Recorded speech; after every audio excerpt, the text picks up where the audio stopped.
اللہ تعالیٰ نے حضرت مریم علیہ السلام کو پسندیدہ اور مومن بندوں میں شمار کیا تھا، جیسا کہ قرآن مجید کی سورہ ال عمران میں اللہ تعالیٰ کا ارشاد ہوا ہے، اور فرشتے نے کہا کہ اے مریم، بے شک اللہ تعالیٰ نے تمہیں چن لیا ہے اور خوب پاک کر دیا ہے اور پسند کیا ہے تمہیں سارے جہان کی عورتوں میں سے۔ اے مریم، تم خلوص سے اپنے رب کی عبادت کرتی رہو اور سجدہ رکوع کرنے والوں کے ساتھ بنی رہو۔ حضرت مریم علیہ السلام ہمیشہ ہی اپنے رب کی عبادت میں مشغول رہتی، یہاں تک کہ بنی اسرائیل کے لوگوں میں یہ بات مشہور ہو گئی کہ حضرت مریم علیہ السلام جو کہ نہایتی عبادت گزار ہیں اور نہایتی متقی، پرہیزگار اور پاکیزہ عورت ہیں۔ پھر وہ وقت آیا کہ حضرت جبرائیل علیہ السلام کو اللہ تعالیٰ کی طرف سے یہ حکم دیا گیا تو حضرت جبرائیل علیہ السلام بی بی مریم علیہ السلام کے حجرے میں تشریف لے آئے۔ جب حضرت مریم علیہ السلام نے ایک غیر مرد کو اپنے کمرے میں دیکھا تو وہ پریشان ہو گئی، کیونکہ حضرت جبرائیل علیہ السلام ایک انسانی شکل میں حضرت مریم علیہ السلام کے حجرے میں تشریف لائے تھے۔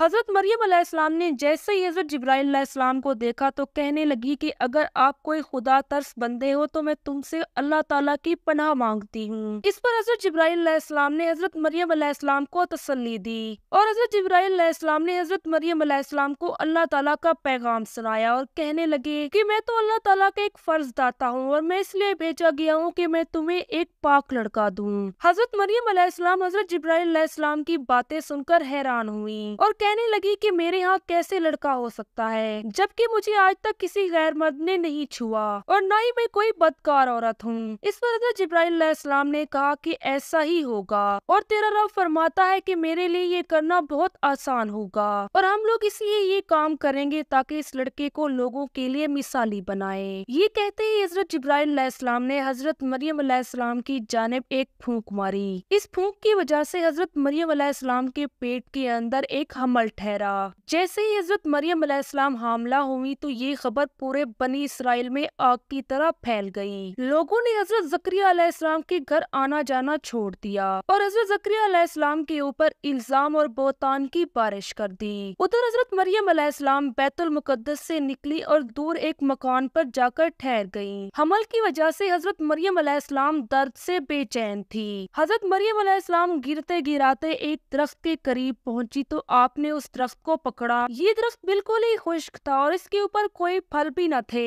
جیسے ہی حضرت مریم علیہ السلام اس درخت کو ہلاتی تو وہ سرسبز ہو جاتا اور وہاں سے پھل بھی گرنے لگتے۔ حضرت مریم علیہ السلام نہایت ہی غمگین تھی۔ بدنامی کے ڈر کی وجہ سے آپ کی آنکھوں سے آنسو گر رہے تھے اور حضرت مریم علیہ السلام یہ سوچنے پر مجبور ہو گئی کہ کاش میں پہلے ہی مر جاتی۔ اس درخت کے پاس بیٹھ کر حضرت مریم علیہ السلام زارو قطار رو رہی تھی کہ آپ کی کوہنی مبارک زمین پر لگی تو وہاں سے پانی نکلنے لگا تو حضرت مریم علیہ السلام کے اوپر ایک وحی نازل کی گئی اور اللہ تعالیٰ کی طرف سے یہ حکم ملا کہ اس درخت سے گرنے والا پھل کھاؤ اور پانی پیو تاکہ تمہارے جسم کو تقویت ملے اور اپنے بچے کو دیکھ کر اپنی آنکھوں کو ٹھنڈک پہنچاؤ۔ ایسے ہی حضرت مریم علیہ السلام نے اللہ تعالیٰ کے حکم کو پورا کرتے ہوئے وہاں پر دن گزارے۔ جیسے ہی حضرت عیسیٰ علیہ السلام کی پیدائش ہوئی تو آپ حضرت عیسیٰ علیہ السلام کو اپنے ساتھ لے کر بنی اسرائیل کے پاس آئی۔ بنی اسرائیل کے لوگوں نے حضرت مریم علیہ السلام کی گود میں بچہ دیکھ کر آپ پر الزام لگانا شروع کر دیا۔ ہر طرف سے لوگ آپ کے اوپر تانے کس رہے تھے اور آپ کے اوپر جھوٹے الزام لگا رہے تھے کہ اتنے میں حضرت مریم علیہ السلام نے لوگوں کو مخاطب کرتے ہوئے کہا کہ جو بھی پوچھنا ہے اس بچے سے پوچھو۔